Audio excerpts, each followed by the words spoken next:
Welcome to Higher Structure Seminar Series of Mazel Center for Physics and Mathematics. Today our speaker is Kensuke Arakawa from Kyoto University, and he will tell us about an operatic version of Mazel Gee's localization theorem. And we thank Ken for giving this talk. Uh, yeah, please, thank you very much. Okay, thank you for the introduction and thank you very much for the invitation. I really appreciate this opportunity to be able to talk here. Okay, so I'm going to be talking about localization theorem of Mazel Gee. So I'm going to start with a very brief overview of why we want to study localization. I'm going to be really elementary here. So let's begin with the classical setting. I don't know if this is classical, but so let's just recall what localization of infinity categories are.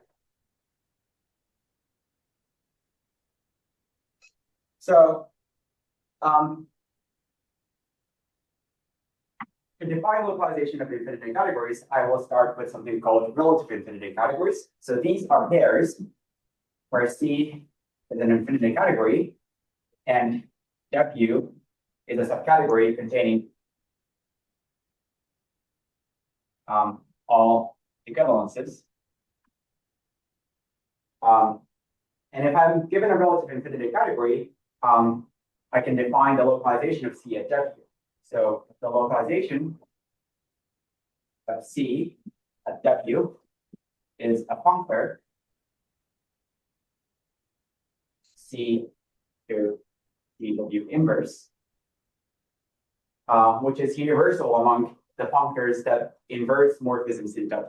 So if I have a functor from C to D, let's call it F, and if I map morphisms in W, then I get equivalences. This is the core of D, which is the infinity groupoid spanned by the equivalences in D. And if I'm given such a functor, there is a essentially unique factorization of F through this functor. And this is a definition of localization. And a more rigorous way to define localization will be something like this. So in other words, for every infinity category D, the functor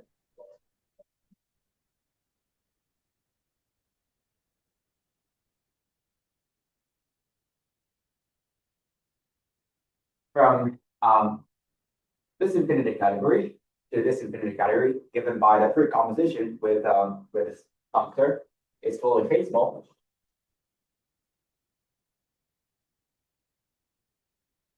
With the special image given by functors such that if I map W, then it lands in the core of D.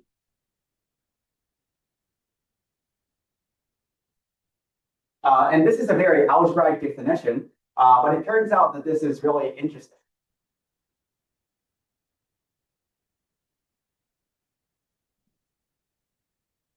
And we kind of know this from experience, like derived categories is an example of localization, and we know that it's interesting. So yeah, we know from experience that this is really interesting.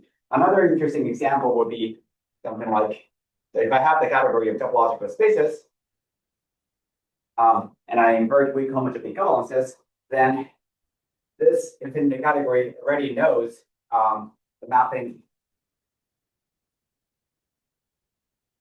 space between topological spaces computed by the compact open topology. So just by inverting weak homotopy equivalences, we get this very non-trivial spaces. And yeah, I think this is one example that illustrates why localization is really interesting. And another interesting example that's given by Joyle's theorem, which says that every infinity category is a localization of an ordinary category. To me, this is a really interesting theorem because I certainly wouldn't expect every infinity category to be a localization of an ordinary category, but this is true.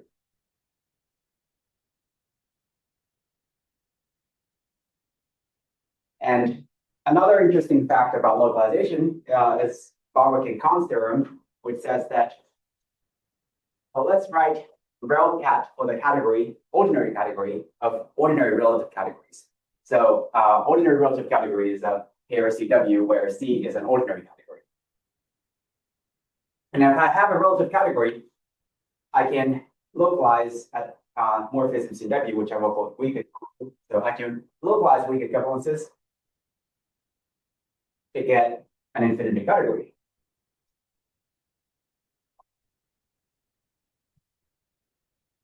And a theorem of Barwick and Kahn says that this functor is itself a localization.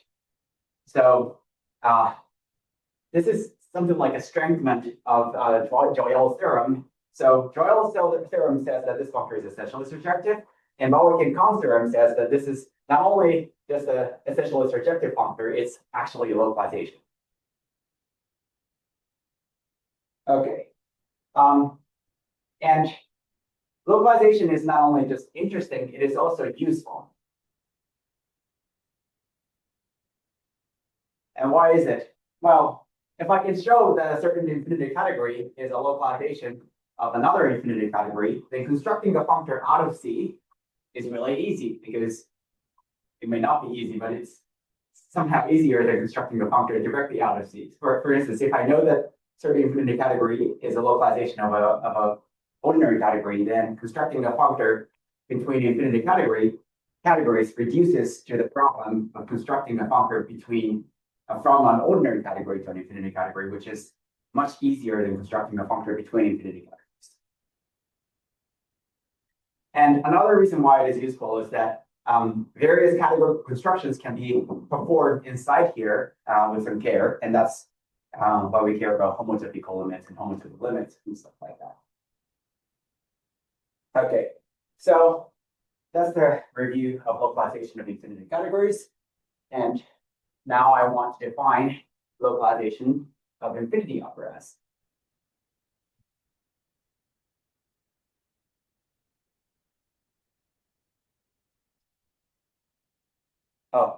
And feel free to interrupt me at any moment if you have any questions.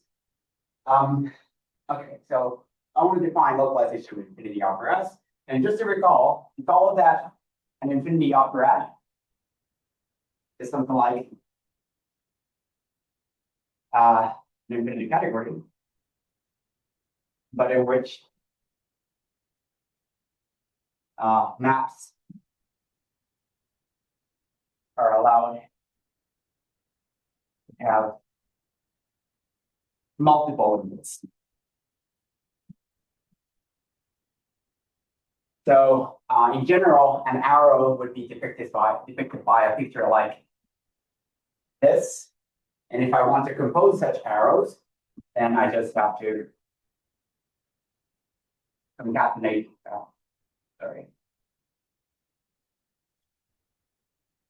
such arrows. In particular, if I have an infinity operad, then I can associate to O its underlying infinity category, which I will denote by UO, consisting of arrows with a single input.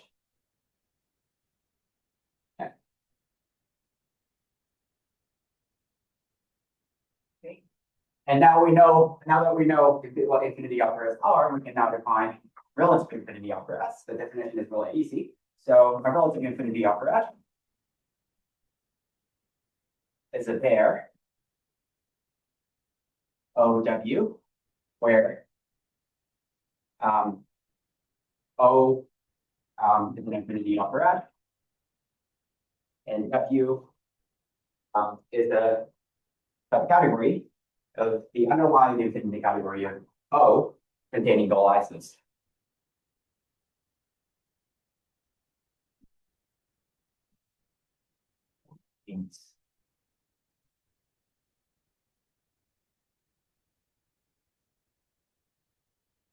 And once we have the definition of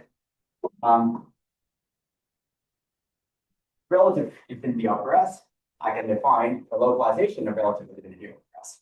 So let's see, sorry, OW, the relative infinity opera.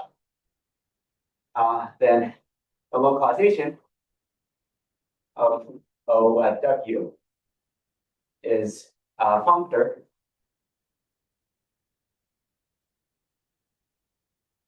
of infinity operas. Sorry. It should have been OW inverse, such that for every infinity operad P, the functor,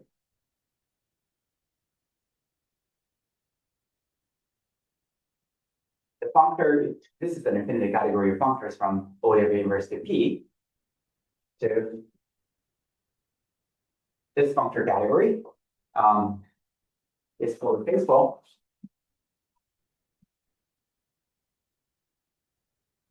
With a special image given by functors f from O to P, such that f maps W into the core of the underlying infinity category of P. So so this is a very straightforward generalization of the definition of localization to infinity operas. And so it's very straightforward to generalize the definition. But why do we care about this? Well, it turns out that there are natural examples, especially in mathematical physics, where people care about factorization algebras. And if you know the definition of locally constant factorization algebras, then you know what I'm talking about. And if you don't know what they are, then that's okay, because this is not a talk about factorization algebra. You don't have to know it. All you have to know is that they are natural examples. And another reason why we care about this is, well, it comes from the theorem that I proved with Victor Carmona and Francesco Fratelli, and this entire work is joined with Victor Carmona and Francesco Fratelli. And the theorem says that so we can consider the ordinary category of relative operads, and we have a functor from here to the infinity category of infinity operads. And the theorem says that this is a localization. So we have an analog of Bauer and Kahn's theorem.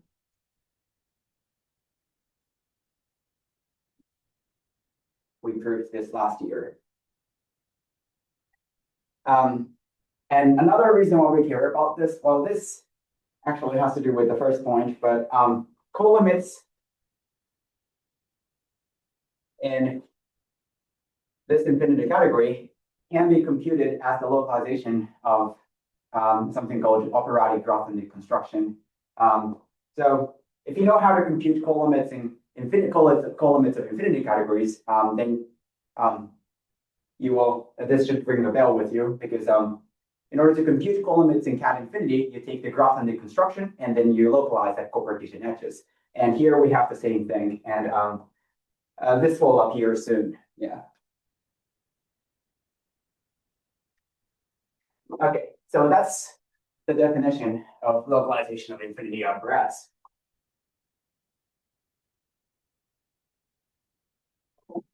And now I want to talk about the main problem of today. So what's the problem?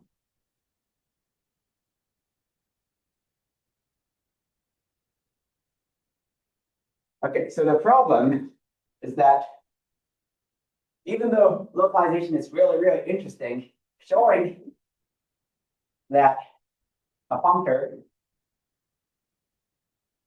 is a localization is really hard.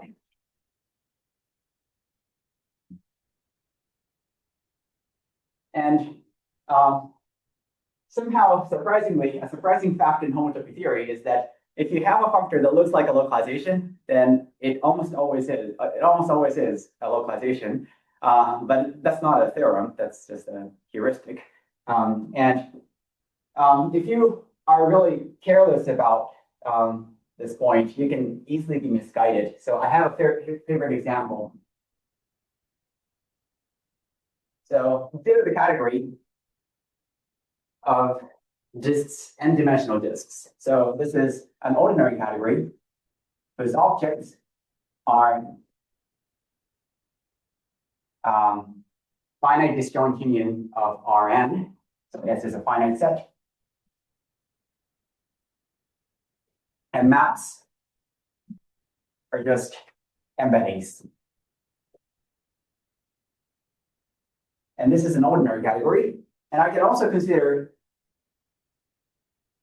an infinity category with the same objects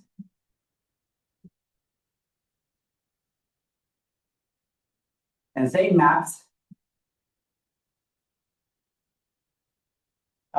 but its mapping spaces are not discrete. Its mapping spaces are topologized by the embedding spaces. And then we can consider the functor from disk n to this curly disk n. And it turns out that this functor is a localization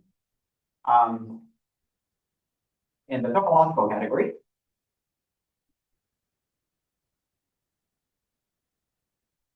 But not in the smooth category.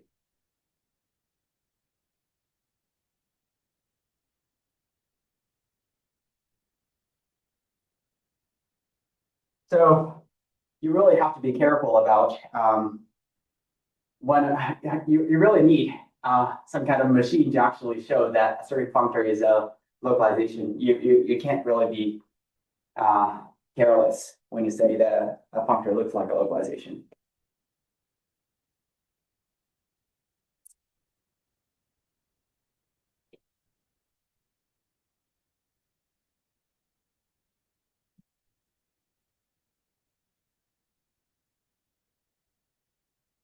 And Mazel Gee's theorem is a theorem that allows us to say that a certain functor is a localization. And in order to state it, I need to recall something called the rest nerve.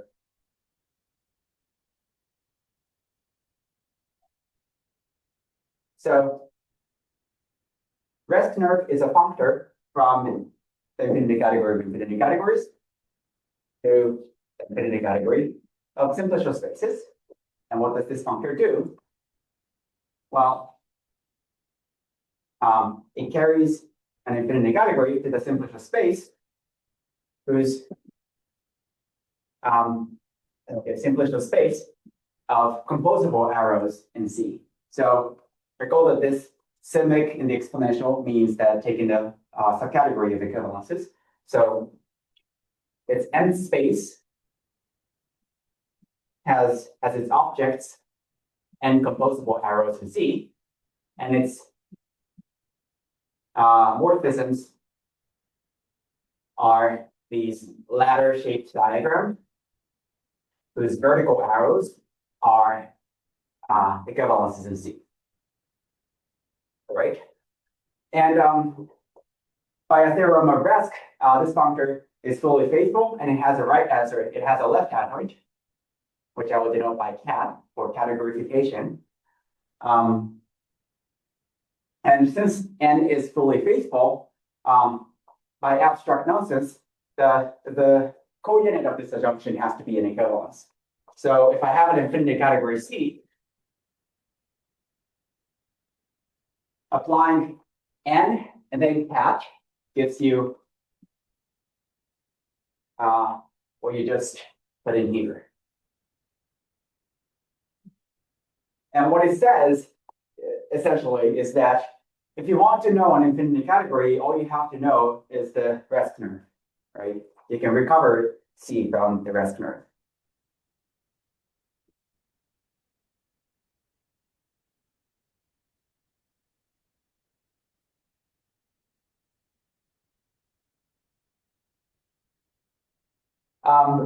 And Mazel Gee's theorem is motivated by this construction. So what we're going to do is to try to construct an infinity category that looks like a localization using this observation. So let's try to localize a relative infinity category.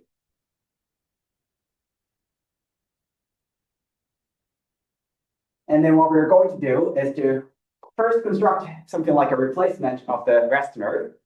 I'm going to make, I'm going to construct a simplicial space.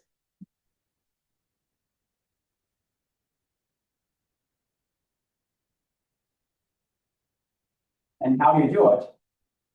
Well, its nth space should look like the space of incomposable arrows, but we want to pretend morphisms in W are equivalences. So instead, I'm going to consider the subcategory of 1 and C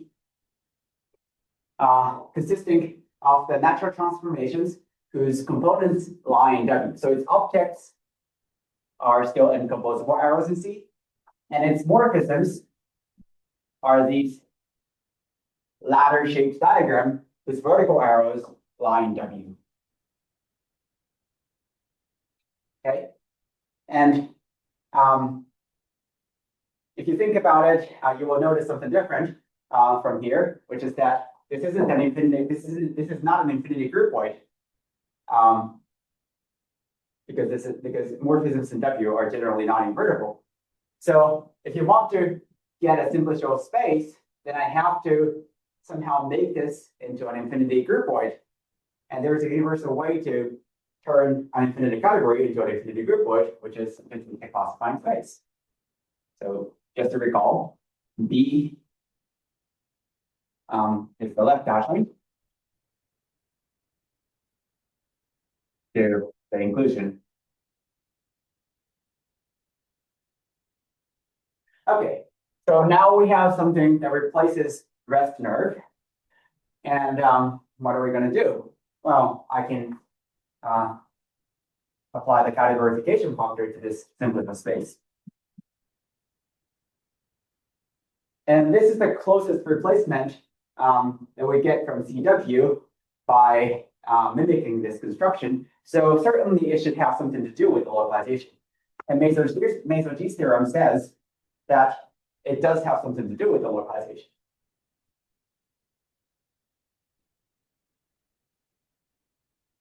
And what the theorem says is that it's actually the localization.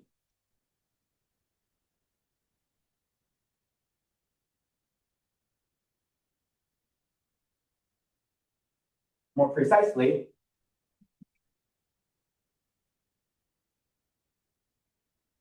the map from C, which is the same thing as catch and C, which is the same thing as catch and C systemic, to catch and CW is a localization at W.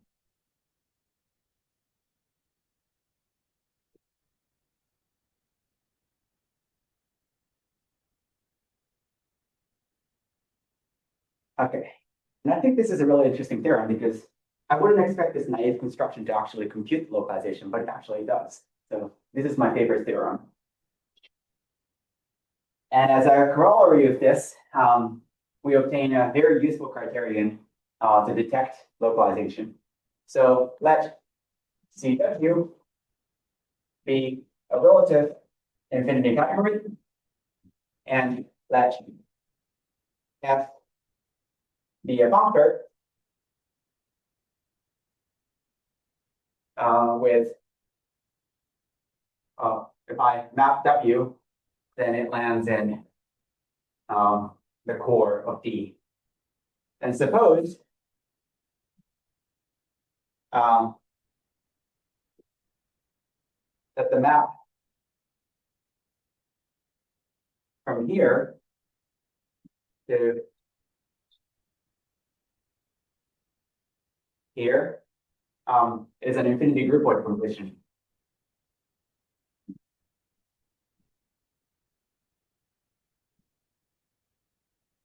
So remember that this is an infinity groupoid. So if I have a map from infinity category to an infinity groupoid, then it factors uniquely through the infinity groupoid completion of this. And what this is saying is that the unique map from the B of this guy to here is an incoherence.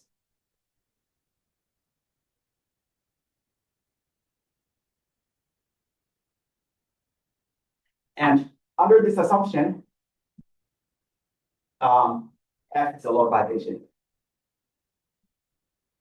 That's W. For all of them, so.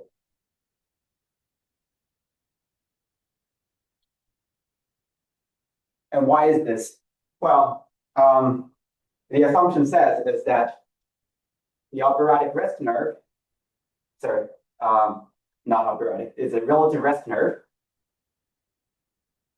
of CW is equivalent to NFD.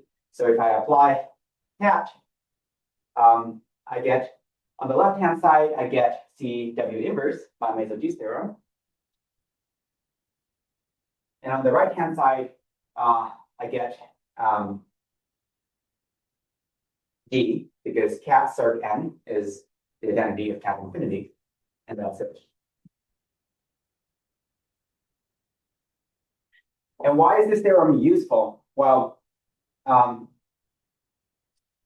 because it gives you something that you can actually try to show that they could actually test to when you it gives you something that you can actually test when you try to show that a certain functor is a localization. Otherwise, you have to actually check the universal property of localization, which is really hard. Or I don't know, you can try to compute the mapping space of the localization, which is also very hard.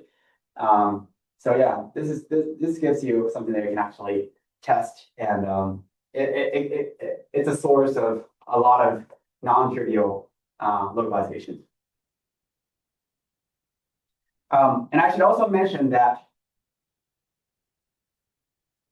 in good cases,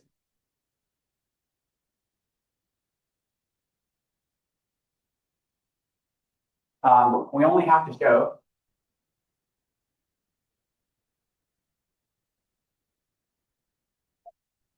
theta 0 and theta 1 are infinity groupoid completions.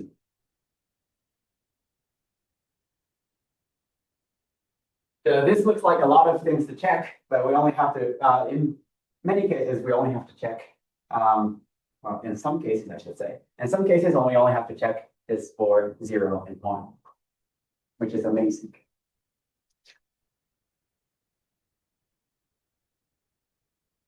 Okay.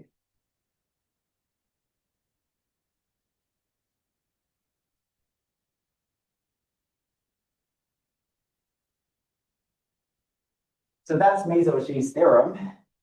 And now I'm going to get into the main theorem of today's talk.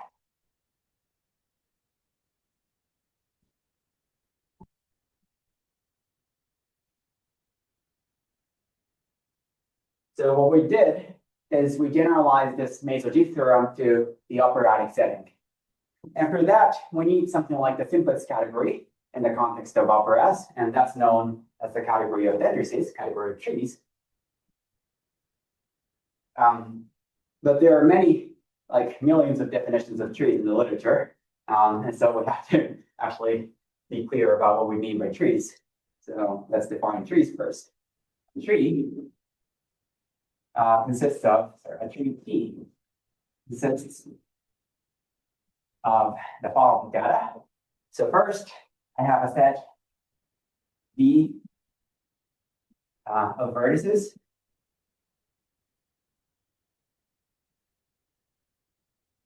And second, I have the set E of edges. And I have the distinguished element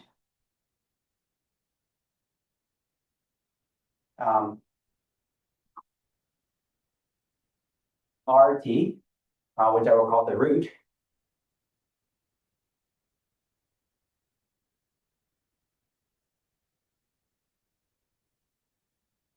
And I have a pair of maps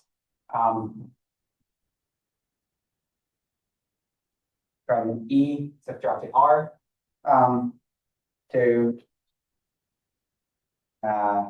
D, and then I have a map into E. And these are called input function and output function. And these functions have to have the properties that, well, first of all, O has to be injective. And if I apply OI to an element in here large enough, then I will eventually get the root. And this condition says, so for every edge E,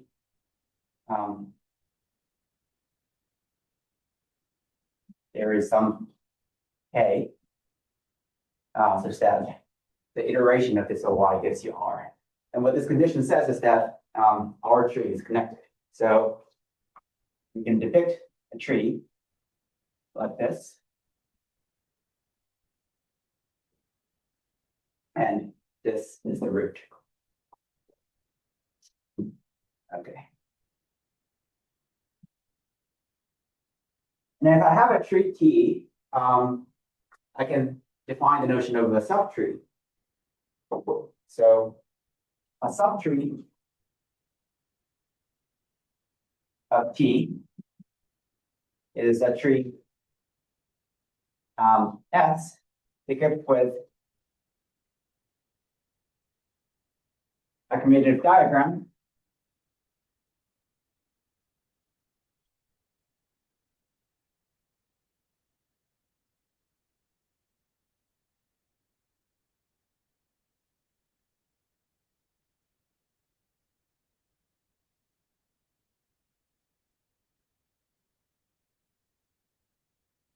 like this, such that these vertical arrows, so this map, I want to denote it by FE, and I want to denote this map by FV, and this is the restriction of FV.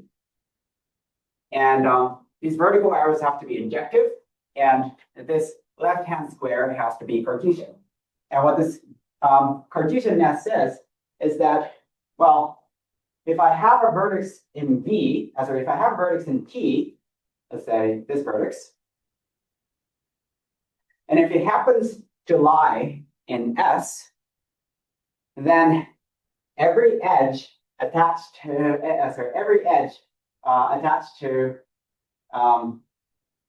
that vertex, so every attached above every edge that maps to VT via this function I has to already be an edge in S. So this is not a subtree because we're missing this edge.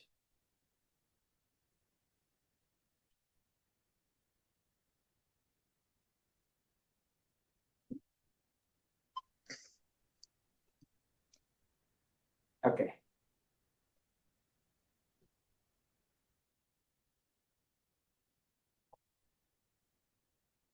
And if I have a tree, I can define an operad associated to T.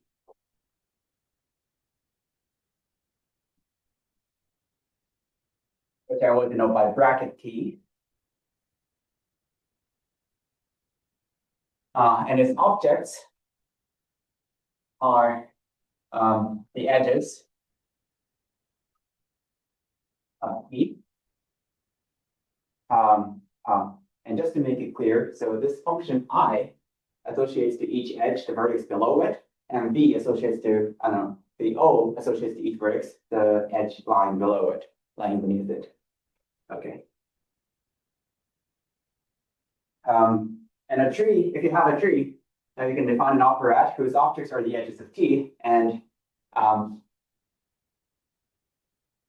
if I have a collection of edges and another edge E, then the mapping set, this is an ordinary operad, so we have a mapping set, is a singleton if there is a subtree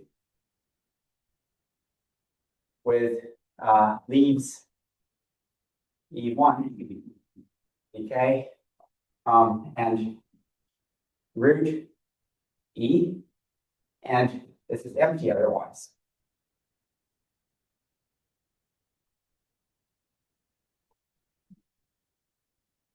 Okay, and I define the category of trees to be the full subcategory of the category of operads.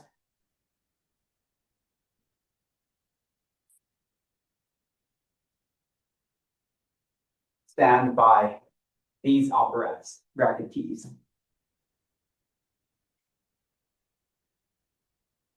Okay. And now we have the definition of trees. I can define the operatic rest nerve.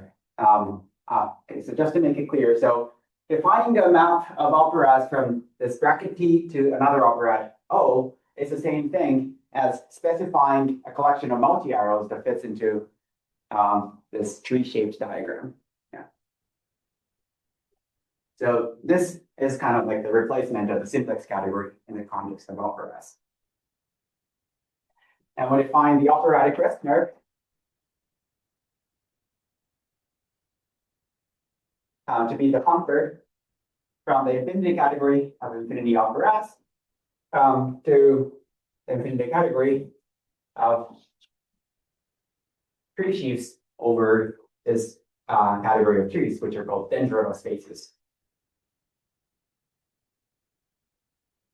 And what this functor does is that it takes an infinity operad to the dendrital space of composable arrows in O. And by a theorem of Pinnock and Mordek, we know that N is a fully faithful right atom.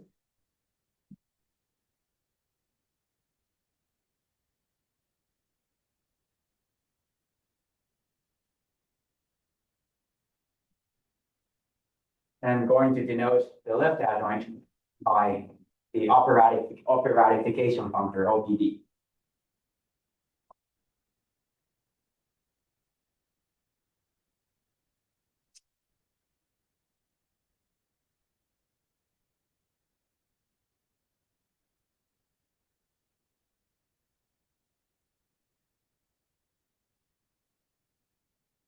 And if you have operatic rest nerve, I can try to generalize that to relative infinity operads. So suppose I'm given a relative infinity operad. I'm going to define its relative operatic rest nerve by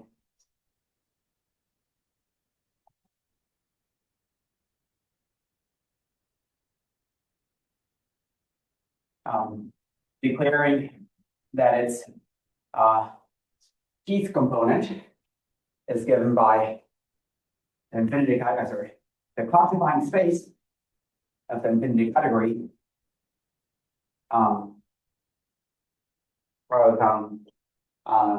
transfers from T to O with natural transformations whose components belong to W. Yeah. And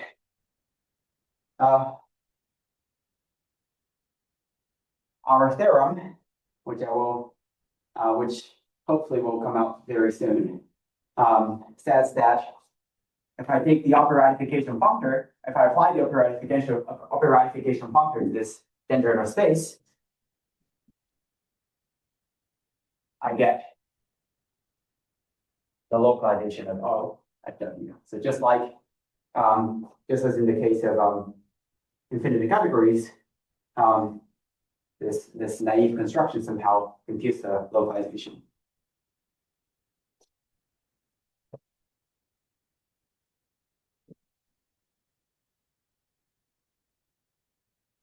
And as before, this has an immediate consequence.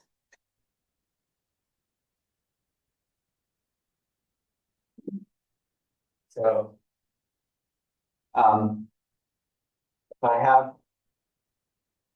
relative infinity operad, and functor of infinity operad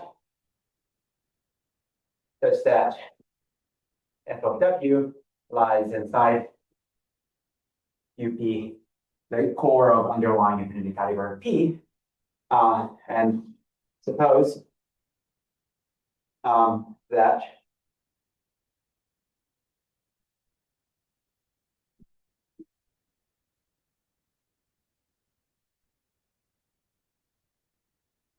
this map is an infinity group with completion.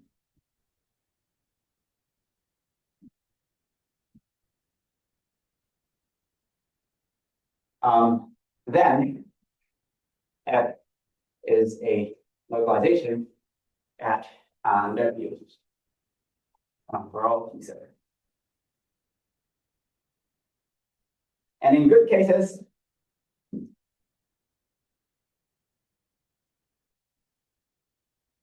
there are lots of trees, but in good cases, we only have to check this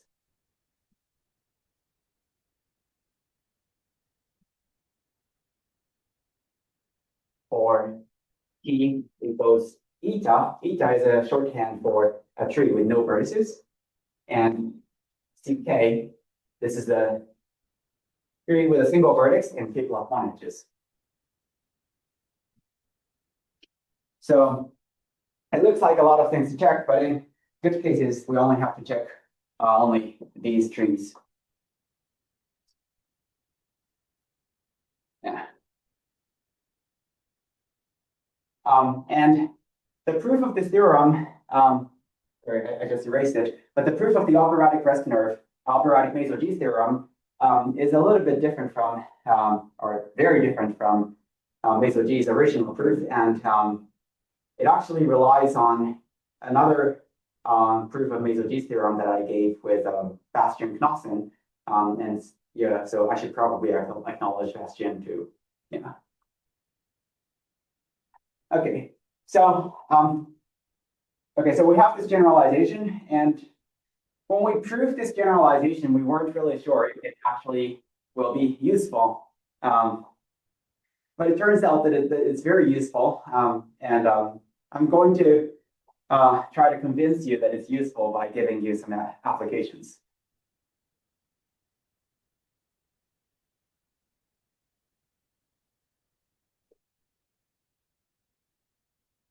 And I don't have much time, so I'm going to focus on 2 examples.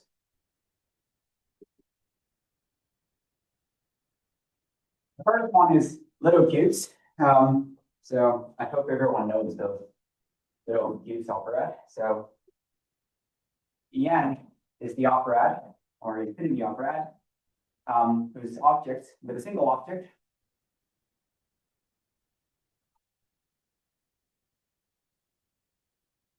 which I will denote by Qn, which is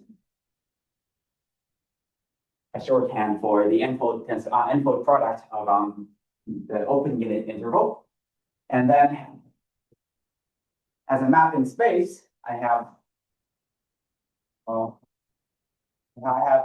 k collections. If I have k cubes and another cube here, then the mapping space is given by the space of rectilinear embeddings of k copies of these cubes into square n. Rectilinear embedding is just an embedding of cubes, which is the composition of a translation and dilation of sides. So it looks like something like this. I'm going to define a discrete version of this operad, which I will denote by En delta. So this is an ordinary operad with objects, images of rectilinear embeddings of a single cube. And its mapping set is given by, suppose I have K images of rectilinear embeddings and another image of rectilinear embedding. And this is going to be a singleton if UIs are disjoint and UI is contained in V and empty otherwise.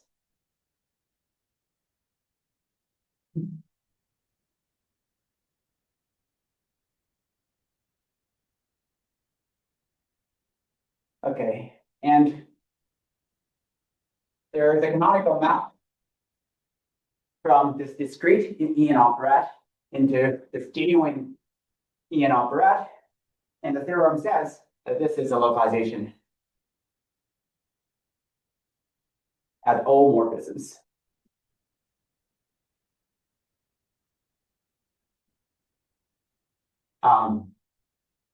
And this is not actually a new theorem. This has already been proved by Lurie, and I should probably add Harkins.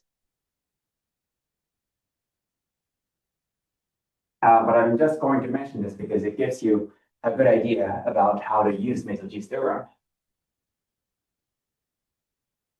Okay, so how do you prove this? Well, we have to show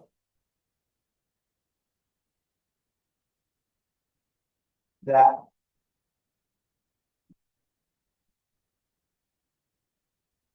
now from here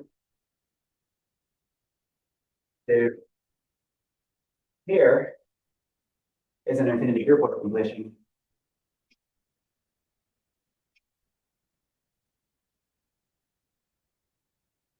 And we are lucky in the sense that we only have to check this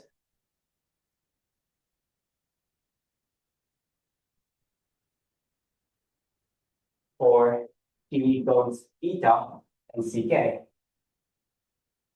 And for eta, this is really straightforward, so I'm going to leave it as an exercise. And for CK, well, what happens in the case of CK? On the left-hand side,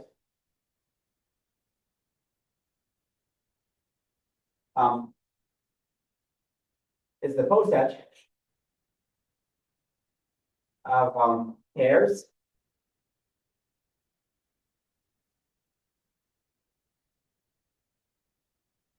like this, where U1 to UK and B are images of rectilinear embeddings of a single cube. And then there is a morphism in E and delta from U1 to UK to V. Good. And the poset relation is given by just by inclusions. And if you think about it, the homotopy type of this classifying space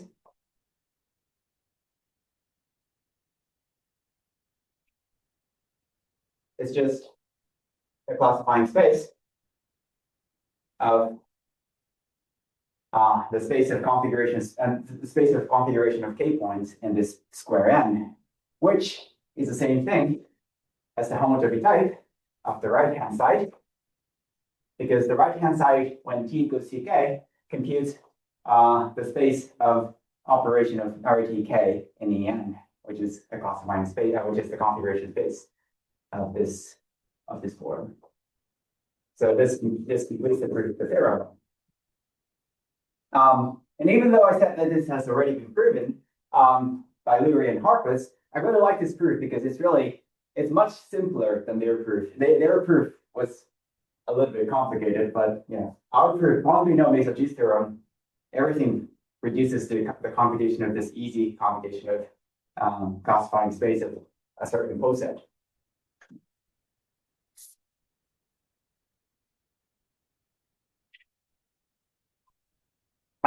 And this is in a sense, this is the prototypical example of the factorization algebra stuff that I mentioned earlier. And so we have a lot of localization result of this form, and we're going to mention them in our paper.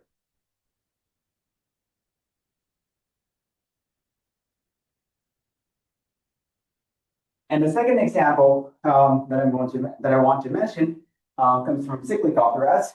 So, okay, so far when I said operad, they're allowed to have multiple objects, but from now on, I'm going to restrict our attention to operads with a single object. And also, I'm not going to have any operation of arity 0.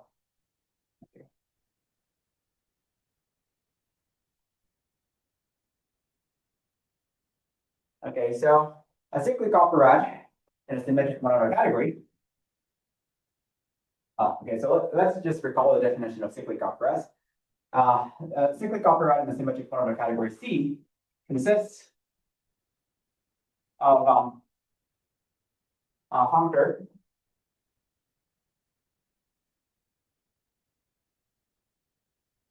from the category of finite sets and bijections. And those finite sets has to have at least 2 elements into C. And maps from here to here for S and S, T and T. This is a co-product. This is the push out of this diagram. And these maps have to satisfy some associativity and equivariancy and unitality. So the picture that I want you to have in mind would be something like, so CS corresponds to operations like this. And if I have an edge here, another edge here, then I can glue these edges to obtain a new operation. And equivalently, a cyclic operad is an operad O, such that ON has a compatible sigma n plus 1 action. So what this says is that we think of ON as an object of operation of this form, but this sigma n plus 1 action does is that we can think of this root edge as an input edge somehow. And so there is no distinction between the root edge and the input edge.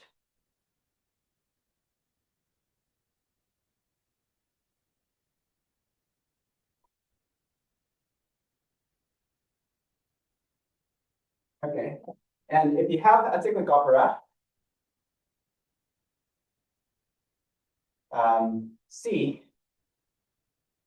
then you can construct a certain opera and a module over it. So if you have a cyclic opera, I can define an ordinary opera, COPD,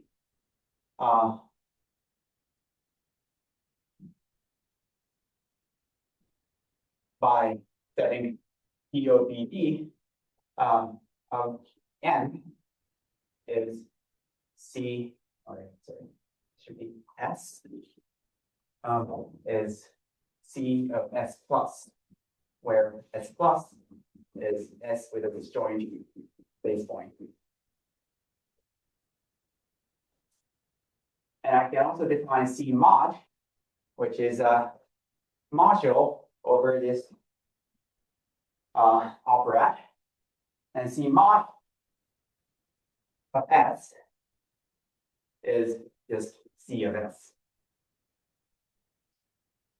And why is this a module over the COPD? Well,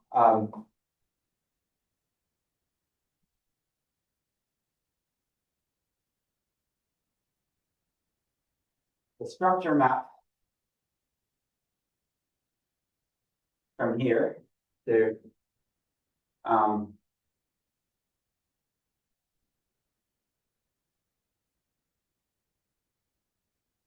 here corresponds to a diagram like this. So here I have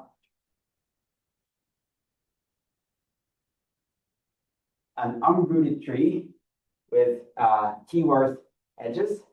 And for each t, I have a tree up there. I have Rolla with SD worth of leaves. And what this does is that we're going to graft these trees on top of these edges.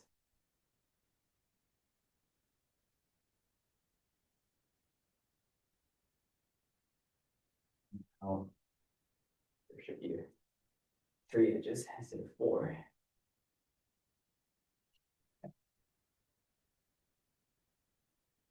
And this C mod is pointed in the sense that it has a distinguished element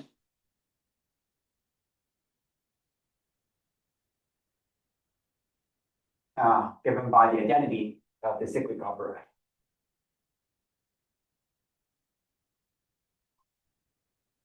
And so what we just did is that we constructed a functor from the category of cyclic operads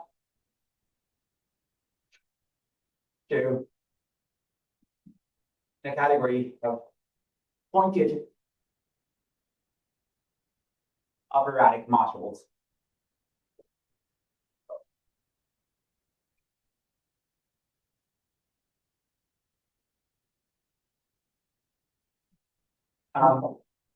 And let's now observe that this functor U is fully tasteful with the essential image given by pairs OM, such that the map from O of S to M of S plus 1, S plus, given by, corresponding to the picture, like mapping this operation to something like this, is an isomorphism.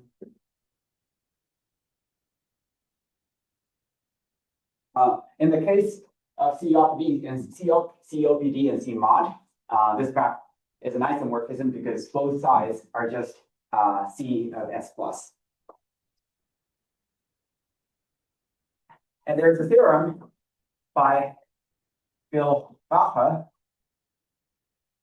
which says that this holds homotopically.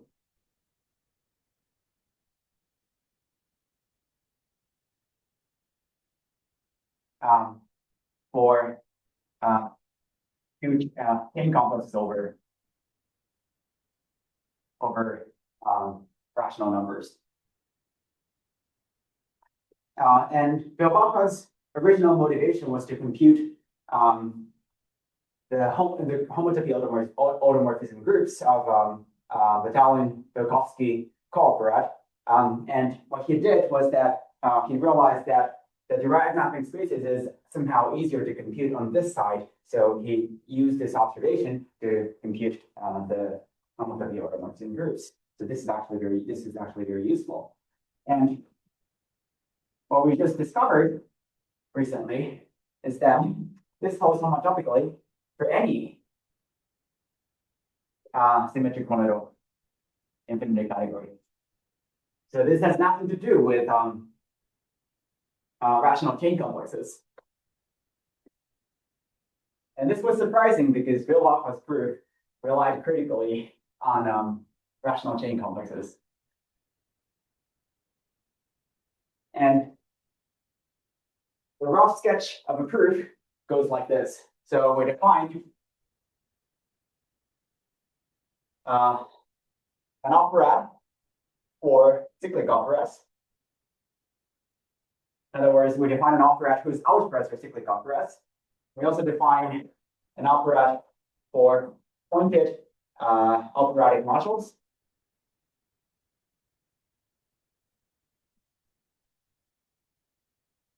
And there is a forgetful functor. Okay, so there is a map of operads from operatic modules to cyclic operads. And we show that this functor is a localization.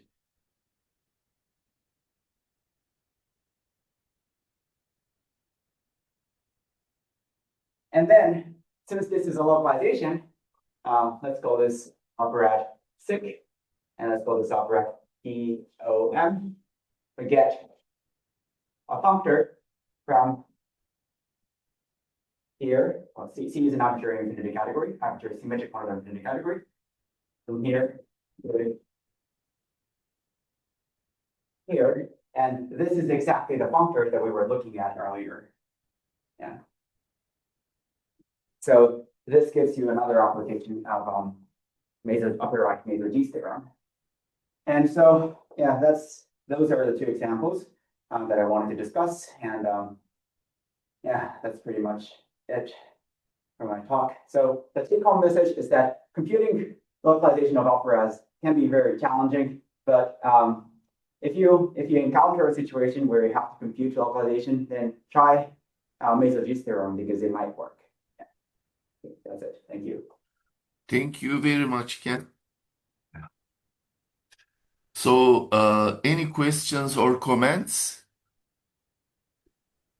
I have a question. What is you there? I mean, on the left side of the board. On the left side. Observations. There is an observation, and you is fully faithful. What is you there? Oh, I'm sorry. Yeah. This is a forgetful function from the category of cyclic Oh, operads okay. to pointed operatic modules. Sorry, I didn't write you on the board here. Oh, okay. Thank you for the question.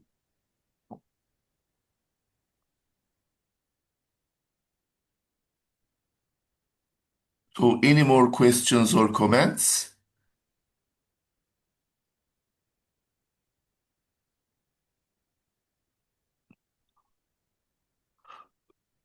So, your research work in general is on higher category theory and applications. Do you apply them to algebraic geometry and so on?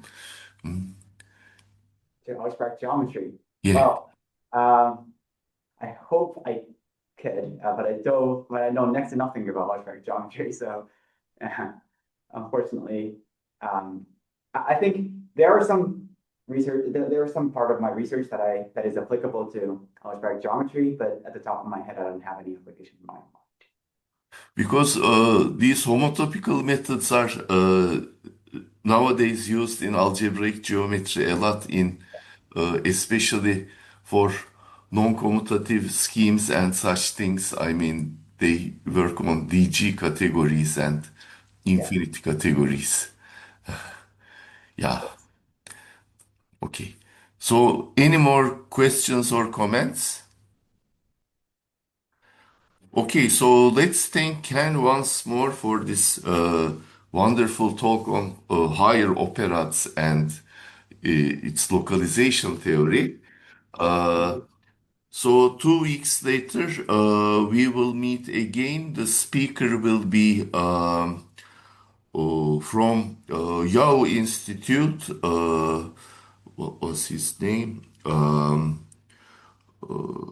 He will talk on DG categories as far as I remember. So we will meet 2 weeks from now. So once again, thank you, Ken. Yeah, I will stop the recording now.